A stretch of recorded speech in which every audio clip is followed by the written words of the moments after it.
It is a Cricket Wireless Fantasy Football Update. Getsportsinfo.com. Dan Clasgens, he's James Adams. James, we're at the midway point of this season. It's time to start re-ranking positions. We've already done our quarterbacks. Let's take a look at some of these running backs. And running back has been a tough position to find, but we both agree there's only two guys in tier number one, and that is Arian Foster of the Texans, Ray Rice of the Ravens. These guys have been a step above and beyond all the rest. Wouldn't you agree? Yeah, no doubt about it, Dan. I mean, they have separated themselves by far. They have been the two guys from that top tier to start the year that have really panned out. Not a whole lot to say about those guys. They've been great. If you've got them, you're doing well. It's tier two, I think, where it starts to get interesting. I know we've got a little bit of differences. I go with Peterson, McCoy, Matthews, Charles, Gore, and Matt Forte as my second tier. And I think those are all good guys that if you have as your RB1, you're feeling really good about. I think LaShawn McCoy is going to get more into that offense. I think Ryan Matthews has a great schedule. Now he's healthy.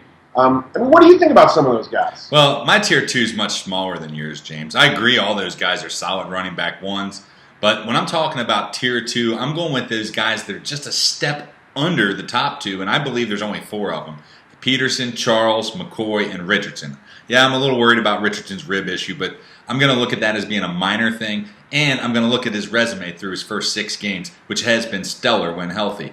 Now, Adrian Peterson and Charles, though, James, these guys, to me, they've overcome the odds is what they've done. He's coming off these major knee injuries. Peterson looked very much like Adrian Peterson on Sunday versus the Cardinals. He looks like there's no way he had that major surgery just, 7-8 months ago now? Jamal Charles, he's had more time to recover. I'm still a little concerned that when Peyton Hillis finally gets healthy, he might take some touches. But let's face it, fantasy football, there's no more player that's more explosive than Jamal Charles. When he gets it done, it comes and it flurries. Tier 3, you've got some of your guys in Tier 2 that, the Ryan Matthews of the world, I think, is where my Tier 3 starts, only because Matthews just hasn't done it enough. The potential's there, but Norv Turner keeps screwing with him. I'm a little worried about how he's using him.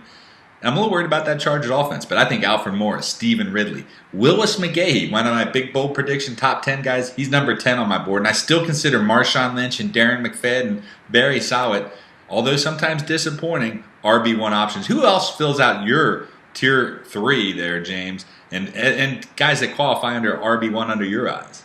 Well, I do have Richardson down in that third tier. McFadden, of course, you talked about. McGahee, I couldn't agree more. He's got a great schedule coming up. Reggie Bush is getting the job done. Marshawn Lynch is getting the job done. Those are two guys that I'm looking at as well there. I mean, say what you want about perhaps those players, their offenses, but what it boils down to is they're putting the stats up, and those guys are going to continue to get the touches. So I think those are guys, if I had as my RB1 low end, I'd feel really good about. Yeah, I think so. Let's look at, the RB2s, the high-end guys there. Some guys that probably were RB1s and in these tiers when we started the season, maybe not there right now. I think Matt Forte is a guy that's right there. I have my Bradshaw at 13, Forte at right after him. Forte at 14, James.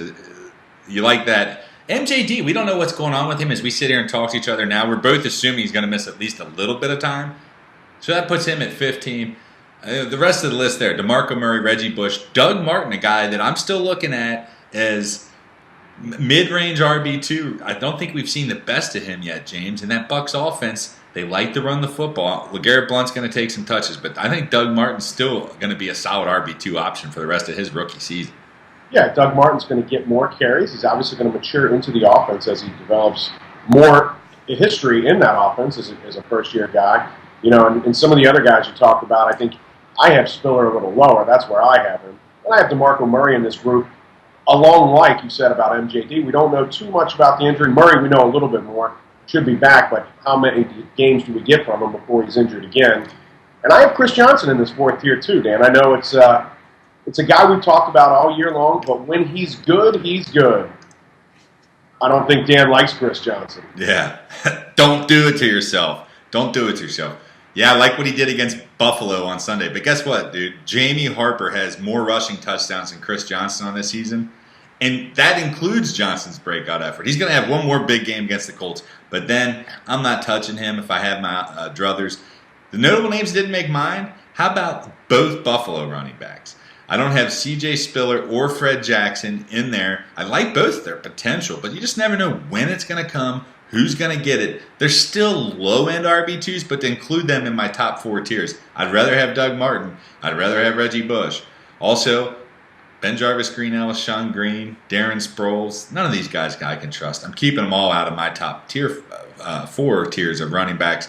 Not to say I wouldn't mind having them for some depth, but just not guys I'm going to bank on week in, week out. Yeah, and especially when you talk about those 2 Buffalo running backs, Dan, if one of them was the only guy there, I mean, they'd be tier 2, maybe tier 3. C.J. Spiller, James, was top 1 when he had it to himself. I don't know if he'd have kept that up, but you're right, man. It's all about potential. Get more of James, my stuff. We'll put up our tiers on getsportsinfo.com. Till then, be sure to catch James, me, and Stephanie Theobald Sunday mornings. It's Cricket Wireless Fantasy Football Game Day, Fox Sports 1360.